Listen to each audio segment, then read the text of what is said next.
India versus England, the semi-final in Adelaide will be a real thriller. Imagine the square boundaries which are very short. Two teams who are deemed the potential title favourites will go head on. India and England are playing only for the fifth time in a white ball format in Australia. Although previously the 4 times they have played ODIs. But imagine their first ever T20I in Australia, that too a T20 World Cup semi-final. Does not get any bigger than this. And basically, India versus England, it is very, very difficult to separate the two because when it comes to batting, when it comes to bowling, both teams have their fair shares of success as well as a fair share of failures as well. England may have depth in their batting, but not everyone has clicked. India have 2 batters, but they are just about doing enough to ensure that they stay in contention for the title. So in this video, I will look at the key matchups that will be there between India and England. England's batters versus England's bowlers, or India's batsmen versus England's bowlers. These matchups will determine the outcome of the contest. And immediately, if I have to look at who holds the edge in the matchup, Butler versus Bhuvaneshwar Kumar. This contest between the best white ball player, the best T20I player currently in the modern era, which is Josh Butler from England, and Bhuvaneshwar Kumar will go a long way in determining where the India versus England contest goes. Because 9 matches, 5 dismissals. Simple thing, whenever Bhuvaneshwar has struck early, India have gone on to achieve tremendous success. The previous game against Zimbabwe at the Melbourne Cricket Ground, Bhuvaneshwar was hooping it around at pace, 82 miles per hour, 84 miles per hour. He was getting movement both off the deck and in the air. In Adelaide, in the night sky, when there is a bit of movement and the wicket is a bit too paced, Bhuvaneshwar could be lethal. Just that average, Butler averages only 13 against Bhuvaneshwar Kumar. And although he's not got him out for a duck, he has dismissed him cheaply on a lot of occasions. This is probably the reason Bhuvaneshwar Kumar is a prime example as to why Josh Butler has been kept quiet in T20Is against India in the recent past. Simple plan for India, get Butler out cheaply, and the game is very much in India's grasp. Butler versus Shami. That also will be a very, very important battle. Butler faces a 2-pronged attack, one from Shami and the other from Bhuvaneshwar. Combined, if you look at it in all formats, Shami's got the better of Butler 8 times, be it in tests, ODIs or T20Is. Shami though hasn't played that much of T20Is, and it will be interesting to see how Butler copes up with it. Although in his time with the Gujarat Titans and Rajasthan Royals, these 2 players achieved a fair bit of success against each other. Shami has also played 1 match against Alex Hales, but that was way back in 2014. 8 years later, how will these 2 shape up remains to be a very, very interesting battle indeed. Yet another crunch, pivotal encounter. Perhaps this is where Ravichandran Ashwin can probably be made to feel that he is very, very important. Across all formats against England's ultimate big match player, Ben Stokes. 22 matches, 15 dismissals. 11 in tests and 4 in ODIs, although not in T20Is. Average is just 14.6. Yet again, if Ashwin can replicate his red ball form against the left-handers, particularly against Ben Stokes, England's middle order will be found wanting. And perhaps that is one of the reasons why he may play a big role in Adelaide. There is calls for Yajuvendra Chahal to be paratrooped as a surprise element in that semi-final because England traditionally don't play leg spin well. But with the square boundaries in Adelaide being short, maybe England could target that side. So Ashwin will play a massive role in ensuring Ben Stokes is kept quiet. Because remember, if Butler and Stokes get going, then it is trouble for India. Stokes has not yet fired in the 2022 T20 World Cup, remember, but in the game against Sri Lanka on a very sluggish pitch, he took on the bowlers and helped England across the line. So Stokes versus Ashwin will be a massive, massive encounter in the middle overs. But if those 3 encounters were really important, then the impact that both of India and England's all-rounders will have will be very, very crucial. Hardik Pandya versus Sam Curran. One who has already set the stage on fire in this T20 World Cup with some exceptional death bowling. Sam Curran has got 10 wickets. Hardik Pandya, on the other hand, it will be too easy to brush off his contributions as been very meager, but he's contributed in clutch moments. Pakistan, he needed a partnership with Virat Kohli, he delivered. Plus with the ball against Bangladesh, when they were going along, it was Hardik Pandya who dented their momentum.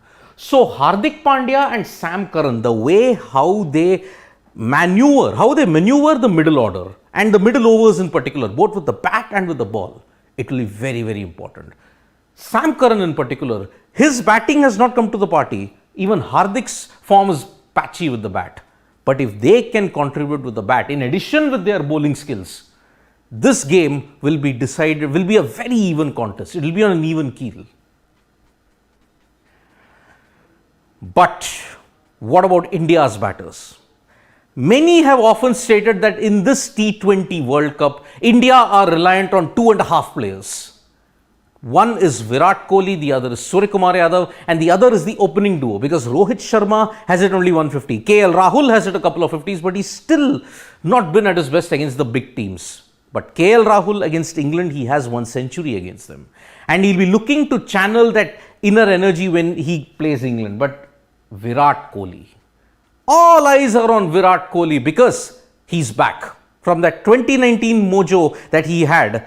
2022, 3 years later, after that slump of 2 years, he's finally back. But in Adelaide, where he's still not yet been dismissed, he faces a tough task, especially against Adil Rashid. 29 matches across all formats, he's been dismissed 9 times. And if the worrying trend for Virat Kohli in T20Is is that out of the 4 bowlers who have dismissed him the most in T20Is, 3 are leg spinners. It is Zampa, it is Ish Sodhi and Adil Rashid with 3. So Adil Rashid will play a massive role in ensuring Kohli is kept quiet in the middle overs. And you remember that dismissal in Leeds in 2017, Kohli tried to work a ball to the leg side, Rashid got one to spin away, and the expression of Kohli was of shock. So you can very well imagine what is the kind of impact that Adil Rashid has on Virat Kohli. But if not for Adil Rashid, be very careful about Moeen Ali, because if you have to look at it, Moeen Ali has been very, very effective against Virat Kohli. You remember the ball that dipped across and then spun through the gate to bowl Virat Kohli in Chennai. He did the same thing in the IPL also. So, Virat Kohli and Moeen Ali will be very, very crucial in the middle overs as well. Although his form with the ball has not been that great, Moeen Ali will indeed look to trouble Virat at crucial intervals. Rohit versus Mark Wood. Rohit, you have to understand, extreme pace, good bounce, and he can clobber any bowlers in any condition. Mark Wood perhaps offers him that luxury. Bowls at 95, 96 miles per hour, can get good bounce. Rohit can target the square boundaries and get away with it. But Mark Wood also has the wood over Rohit. 31 matches across all formats, he's been dismissed 10 times by Mark Wood. So it is not going to be easy countering Wood, especially if the pitch has a bit more bounce. That extra springboard bounce that you see, that will really be a big problem. But can anybody stop Suryakumar Yadav? Mr. 360 in this T20 World Cup has been phenomenal. Any part of the ground, any lengths that the bowler wants to bowl, Suryakumar Yadav just throws them off their plans.